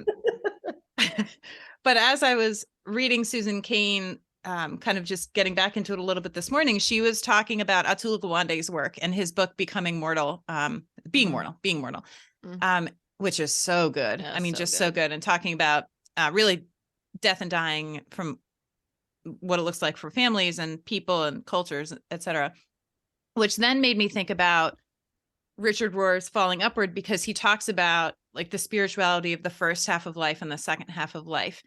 And he has a chapter 10, it's called A Bright Sadness, which just that is like bittersweet, right? The paradox. And it begins with this quote. He says, "There's a gravitas in the second half of life, but it is now held up by a much deeper lightness or an okayness. Our mature years are characterized by a kind of bright sadness and a sober happiness, if that makes any sense. I'm just grabbing for words to describe many wonderful older people I have met. If you've met them, you know for yourself and will find your own words. There's still darkness in the second half of life. In fact, even more. But there's now a changed capacity to hold it creatively and with less anxiety." Love that. Yeah. I do too. I just love that play on words, the bright sadness and sober happiness. That just really like resonates with me. Yeah. Yeah, that's beautiful. I know she wrote something about that too, where, when you see old, I can't remember if she was talking about it in reference to her father before he passed and reflecting on his life, but just kind of, the closer to the end you get, it's sort of an opportunity. Again, there's that duality and that nuance, right? My mother-in-law says on the conveyor belt of life, she's getting closer to that end point. And that is a scary thing for sure. Questioning your own mortality and how much longer you have left and what have you done. But it's also an invitation to appreciate those small moments, like looking at how the sun comes through your window, or, listening to your favorite song, or, just engaging with old friends, on the phone distantly, or, live and in person. And it's like, there's a chance, your pace slows down. It's not quite so frenetic, when you enter, at least from what I understand, when you enter that phase, you're not growing and establishing and building, you're looking backwards a lot. And that's the nostalgia and the poignancy. But I think that throughout your whole life, it's holding both, and it's, it can be really hard. I would imagine at that phase too, but I think, Brianne, it's related to that. Did you want to read that poignancy? Because I love that page 187 quote that you have. If you have it, you can read it. I don't have it open. Yeah, I'm trying to find.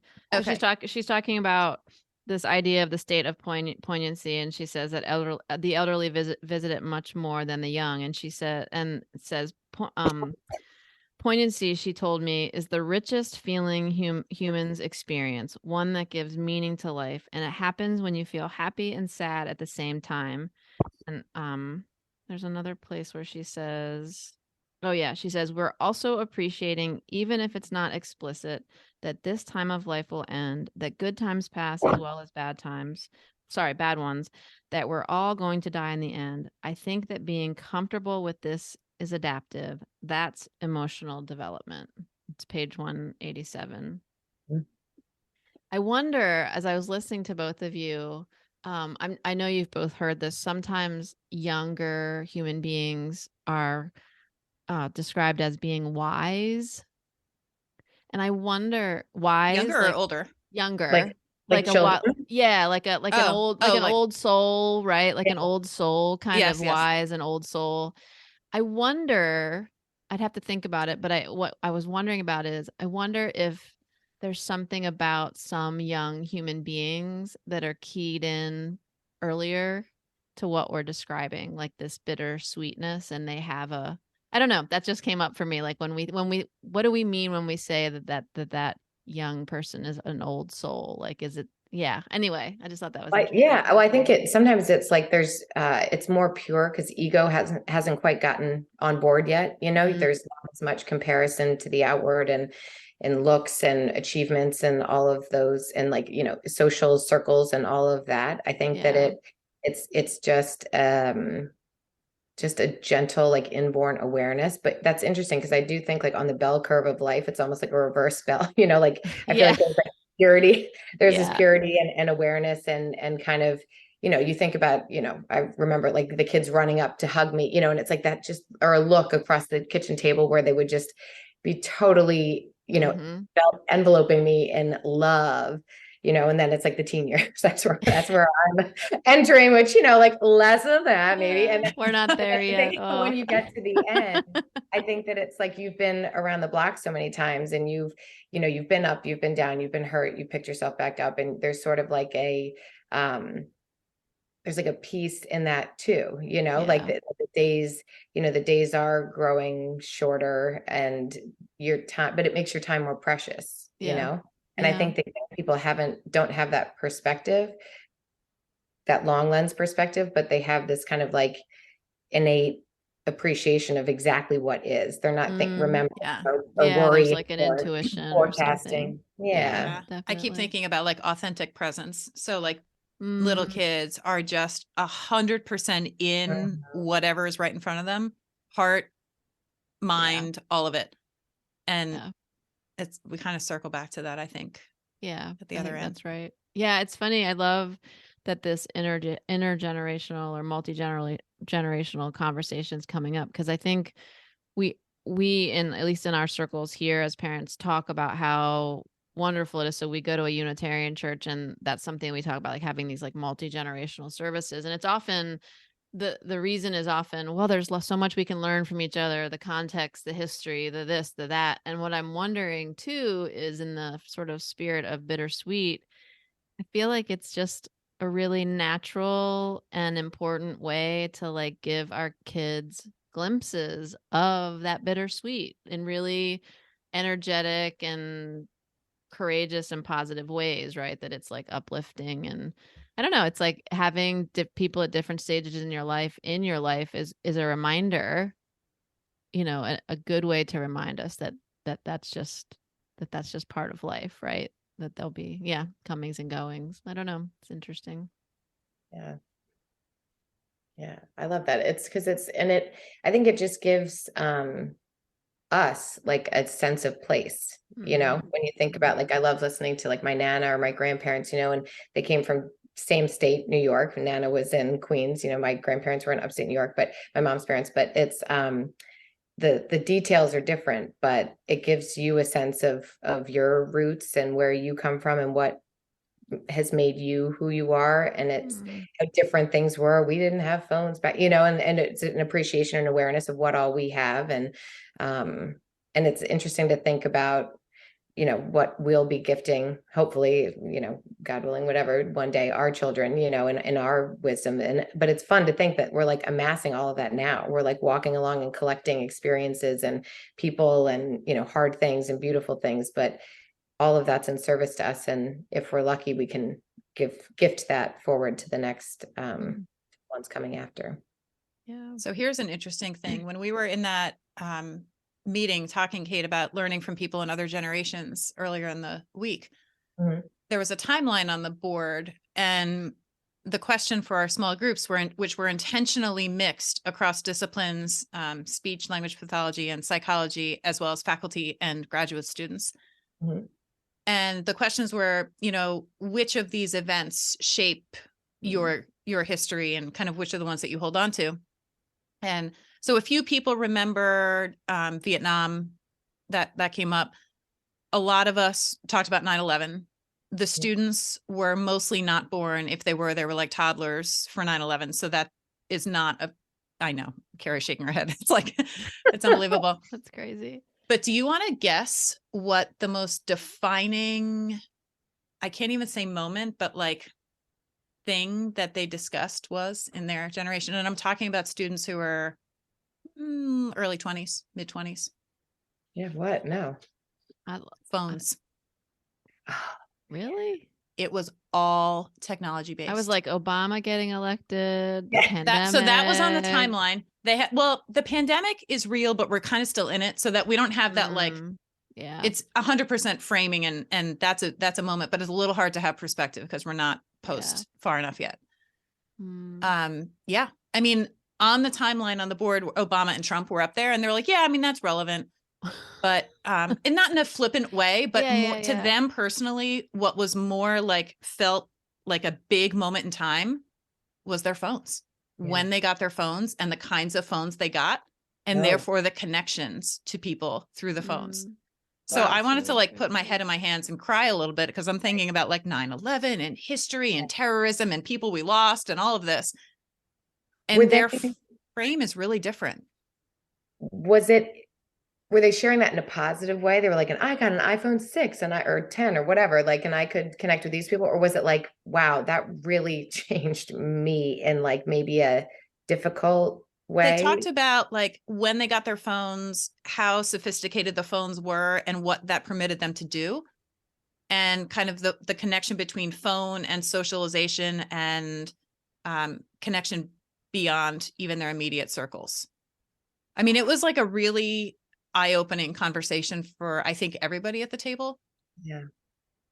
And it made me think about belonging and technology and belonging and generations. I mean, I sent Carey an article. I'm like, I don't know where this, it's not a way that I was thinking before. So I really learned a lot from being in conversation with people. Well, it's interesting. I mean, I think their response is interesting. The curiosity for me is the taking in of that question, I think, is different at different stages of your life. How you define an impactful event when you're 10 versus 15 versus 25 versus 45 versus 80, right? I think also sort of the way you process that is probably different. So, their sort of impactful feels like, in some ways, maybe it's not that surprising because they were getting independence. They were getting, right? It was sort of they're separating from their families at that moment. And so that feels like a coming of age sort of moment, right? So anyway, I think it's interesting to unpack all the ways to interpret that response. Yeah.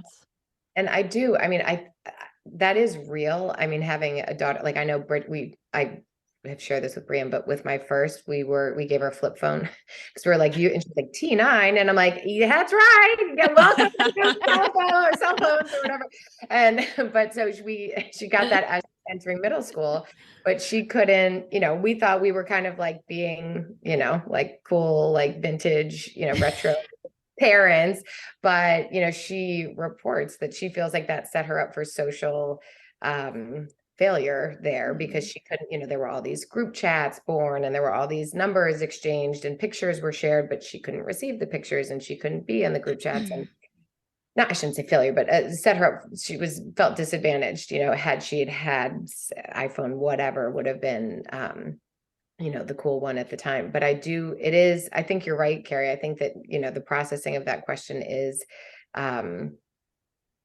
interesting. But she also says, she's like, you just, my daughter who's 15, she's like, you don't understand, like you didn't grow up with this. And that's the transparency. And I'm like, you're right. Like I was in my late 20s when I hit Facebook, I mean, I was like a late adopter for that, but it's, I didn't have all of that she's growing up with. And we are in some ways speaking different languages, with expectations and things. So it is hard but that's wild to think that was the most. I read 2 articles recently, one about a families who were dealing with a student athlete who had committed suicide. And then another who had a health issue, but she went viral on TikTok or whatever. But she was saying that the coming viral, she said, it added so much stress into her life when she was sharing something that was hard. And then all of the attention and positive and negative that she received, she said it influenced her life in a worse way. So I was curious if, from your meeting, if your people, the teens and whoever were at the table were like, yeah, I got a phone and that put me on this other path, but it sounds like they were just really acknowledging that it was more of a connecting, not a. Yeah. And that it was like the mark on the timeline. Yeah. It was like relevant enough to put on the timeline with the other historic and world events that were up there. Yeah. It's interesting. I mean, I think your example, Kate, of your daughter with the flip phone, I love that you went vintage. I just like rock that. Looking flip back, I phone. wouldn't advise it. Well, here's the thing though. Like I mean, so there's Becky Kennedy, Dr. Becky Kennedy wrote a book, Good Inside, right? I think we've talked about it, and she talks all about lots of things, attachment theory and sort of boundaries with your kids. And one thing that she says that I was thinking of when you said that, Kate, is that it's okay to say no to your kid, like that. She's not advocating that you sort of just give, right? She said, and you explain, you hold firm, and you set that boundary. And so part of me thinks, and this is, I promise it's related to what we're talking about, part of me thinks and hopes that one day as your daughter gets older, that won't, and the students who said the phone was the like moment, that won't be the moment at some point in their life, and she'll actually recognize what an important decision that was that you made to support her in the journey you felt like, right? Like, so I think there's like so much more to it that like, and that's why I think it's so freaking hard to raise human beings, like, right? Because like it's so much yes, and it's like, yes, we want you to be connected, and we know the stress and worry that comes with being connected, and so we've got to negotiate this, right? And the flip phone is what we feel like we can manage right now. I just love that. I love that. I mean, we battled Colby's 10. Yeah. And he has a few friends, and he went, now for him to tell it, it's like everybody has this thing, and I'm like, well, who is everybody? And he's like, well, maybe it's 2 people. Yeah. So he finally broke down, and we gave him an Apple Watch. It's an old Apple Watch that I had. So it's like, the second version, very old. But for him, it felt like, it was like you were saying, it was a step towards, feeling like he could connect. So it's, I mean, navigating with technology among all the other things we do is just, it's hard. And I guess I'm just saying, Kate, I love that you and your husband stood your ground on that. And sometimes we just have to listen to our kids not be happy with what we decide. Yeah, a lot. And that's just the way it rolls. So I mean, you gave Bridget stories for a lifetime. Like, that's for sure. I- She's gonna be telling that one for a while. We were like, this will be great. I love that. I love that. I know, but I'm like, I'll never forget when she came in the car after the dance. I had driven all the girls. It was a minivan filled with bubbling, prepubescent like excitement and thrill. And when I picked her and her best friend up, it was a totally different, vibe. And it was one of those parenting moments, like you said, with the, text that maybe wasn't great, Brianne. You're like, ooh, like the thing that which I thought was going to be like cool and fun and like a baby step. It was like, maybe we didn't think this all the way through, but it's so hard to know when and how, to what extent. And it's like you said, it's the both and. It's like, I see you. Yeah. I don't know what I'm doing. I love you.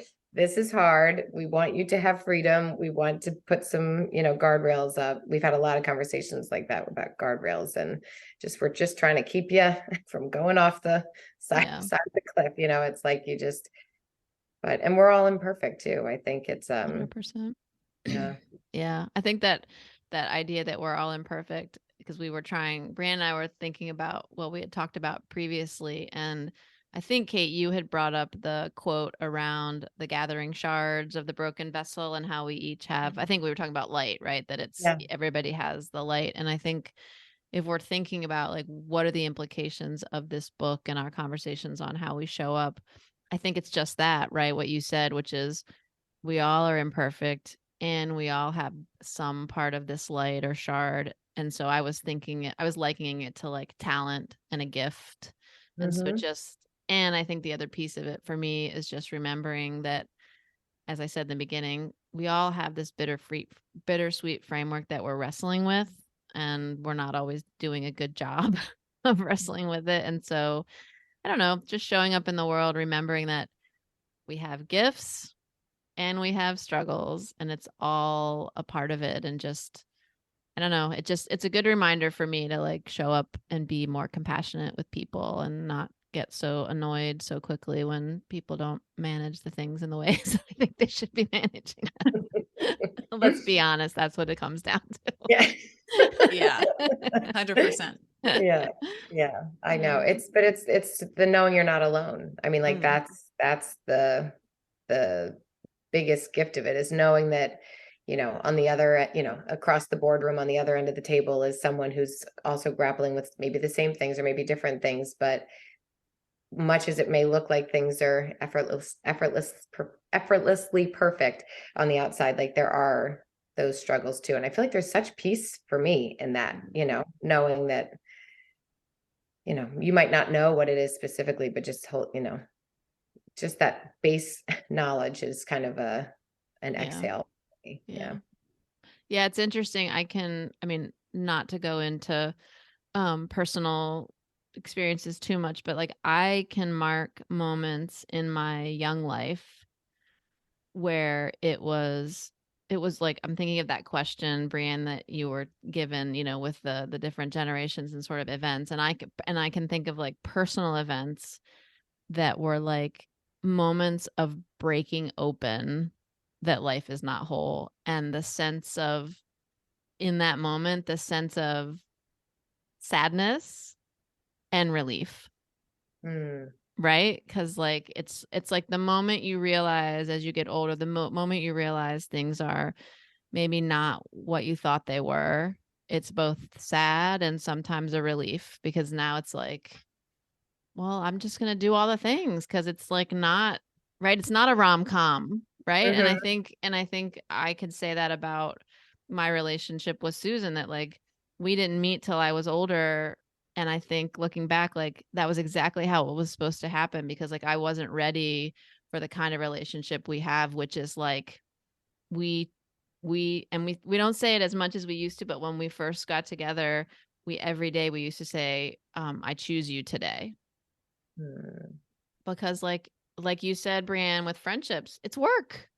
It's great work. It's hard work and it's work. And so I just think, those sort of breaking open moments I can think of, it's just, yeah, it's work. It's not just a like glossing over or a facade of some toxic positivity. And once we can embrace that, it's a mourning and a relief, right? So yeah, it's kind of interesting. So one of my favorite Jesuits at Loyola, Father Tim Brown, I mean, Kate, you probably remember him from a million years ago, but he's still there. And I went to see him the other day. Whenever you go to see him, his office is this mess of books and everything. And you always leave with books. So he left me with some books and he's like, I got these for you. I'm like, you didn't, but thank you very much. So anyway, it's called 7 Sacred Pauses, Living Mindfully Through the Hours of the Day. And it's all of these sort of mindfulness moments that they suggest, like at dawn and all the way through. And one of the things in talking about work, it says your work is for the benefit of the whole world. And when your spirit mingles with spirit, capital S, you're transformed into a temple of God. So, we didn't need to go down that road necessarily, but I love the idea of your work is for the others, right? Like, so let that light just go right through you and like be a vessel of that. And when I sort of center myself in that, this week was insane at work, but it wasn't bad. It was just busy. Like, and so things didn't get done because other things had to get done. But this was sort of like at my center this week. And I felt like in the busy, I was so exhausted at the end of the day because I was so present in every single interaction. Like where I couldn't remember the morning because it was like every time I was with a student or a colleague, I was like in it, and I love that work. Like that work is worthwhile work, and even though a lot of the things we talked about were really hard, 100% it was bitter, and it was the bittersweet, like in life, like in action happening. So yeah, that's really beautiful. I know it's like what did she say? The best way to heal yourself is to heal others, and it's like being that wounded healer concept. Yes. It's, I think that it's so like you said, Brianne, getting out of your own way and just allowing that light to shine through from whatever source you're, naming it or whatever. But I think that acknowledging the hard things and like using it as fuel, like the upside of loss, like just to whatever your hard thing is, but allowing that to be what impels you, what moves you forward in life. I think it's like it's reframing the hard from being like this tough thing, that the fly, that is distracting you from the road, just trying to use that as what lays the floor before you, and what helps you walk the path, because it's so, yeah, we all have it and we can all benefit from sharing it. Yeah, it's interesting. I love what you're both saying, and I know Brianna might roll her eyes at me for saying this, but like it made me think of, we need to invite the discomfort. Because what I think at the end of the day, for me, what I'm learning as a parent of human beings is that most of the time when I shrug off my kids crying, because in the moment, like you had said, Kate, you're running from this thing and that, most of the time when I shrug it off, I'm actually not shrugging off their thing. I'm running from my thing. Mm. And so if I can find a way in that moment to invite the discomfort, I can be there for their thing. That's what I have figured out in my life, that this 99% of the time isn't even about what's going on with them. This is my human response to discomfort, which is to run away, to push it down, to hide from it. And I just I don't do it great yet, but I am working very hard to not do that for my kids, because I want my kids to be able to sit in it, notice it, talk about it, process it. And so I think we have to invite our own discomfort, as hard as it is. I think it can become, it's I guess at the end of the day, like it's there. Mm-hmm. It's either going to help you. Yeah, what you do with it What is, you do with, like, it's going to show up. It's a Yes. part of the bittersweet. And so like you have choices to make. Do you sort of wrestle it in a way that you can benefit from it, or do you wrestle it in a way that like you're not benefit from it, and now that light that you're trying to push out into the world is not being pushed out in the way that you want it to your kids, because they're seeing the like ignoring, right? Totally. So when I say invite, like I know some people are like, yeah, right. I just, it's there. It's Right. already there. It's already at the party. So like you can put it in a corner and ignore it. Yeah. Or you Yeah. can invite it in, right? I don't know. Totally. And she said that too. I love, she walked us through the 5 skills to acknowledge the acceptance of the bitter. I Yeah. loved this. It was like, first, acknowledge that a loss has occurred. Okay. Second, embrace the emotions that accompany it. Just welcome them all in, instead of trying to control it, with food, alcohol, work, whatever, just feel the hurt. Third, accept all of our feelings, thoughts, and memories, even the unexpected and seemingly inappropriate ones. Fourth, expect that sometimes we'll feel overwhelmed. And fifth, just watch out for unhelpful thoughts. And like, it's what all page is that, Kate? What page is that? That's 95. Thank you. But I just love that. I was like, Yes. yeah, it's everything we've said, but it's like, okay, there's like a little to-do list. Because as you were saying that, Carey, I thought that is so true and so hard. When you're like, hey, dinner's on the table, we got to go, we got 4 places we're trying, like, and trying to be like, okay, like, let me address my hurts. But I think that the more intention and awareness we can bring to our own stuff, the better off our tiny humans will be for it, and I think it's like, and that, I thought that was so helpful just for me to just go like, okay, because she said, there was a study by University of Toronto in 2017, but she said that those who are pre-screened as being negative emotion acceptors, those who took it in and just accepted that it was real, suffered less stress, and they had a greater sense of well-being than their peers, even when they experienced stresses. But it's like, that is so, and that part is, I feel like the acceptance is such a baby step that I feel like seems like, that's a reachable one. Going out into the world, I can accept that there are stresses. I can I can let those feelings come in. But then it's like the rest of the to-do list of like what to do with it and how to manage it. That seems for me harder.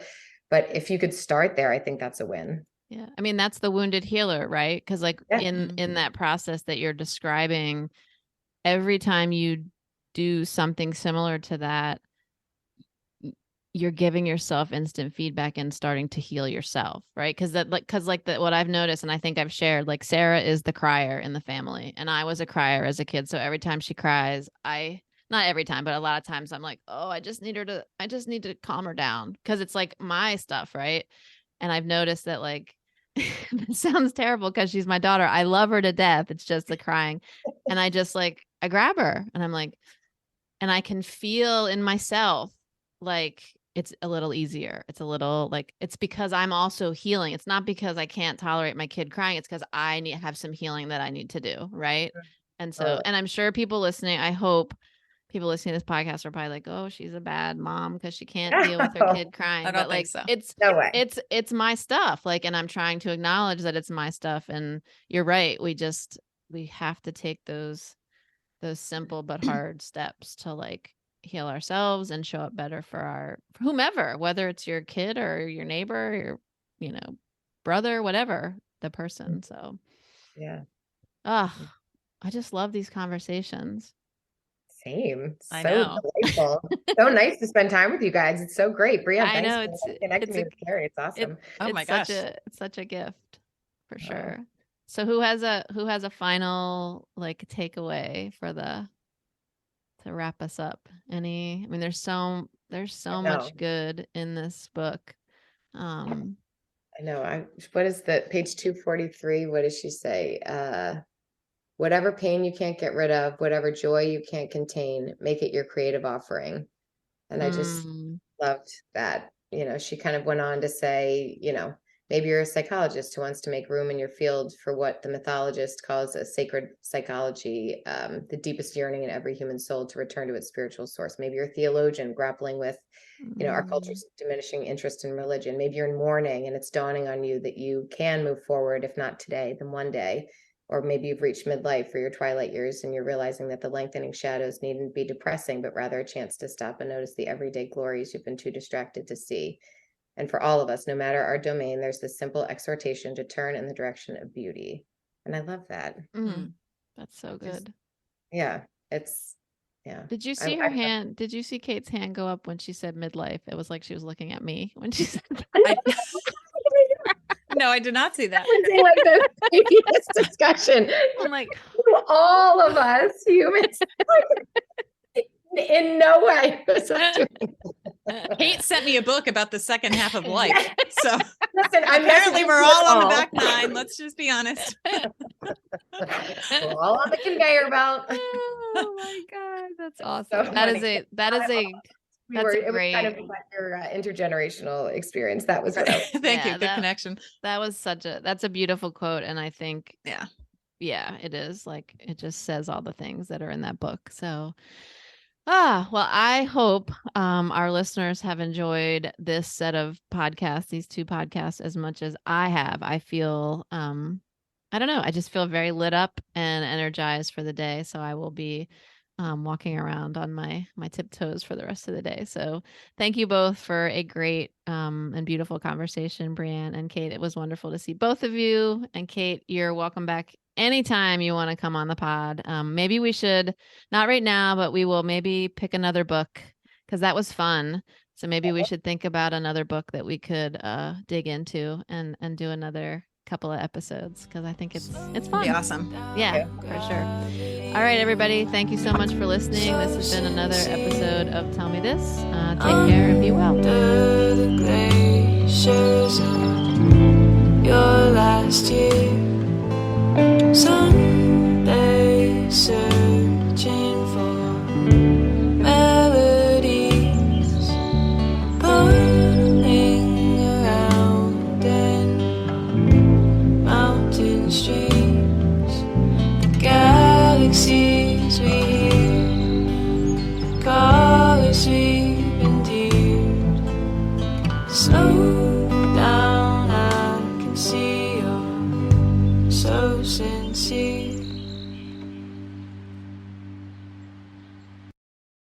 Do you want to simplify your school's technology, save teachers time, and improve students' performance on state assessments? You can do it all, but don't waste another minute. Head straight to ixl.com/BE to learn how IXL's research-proven teaching and learning platform can help you achieve all of these goals. That's ixl.com/BE.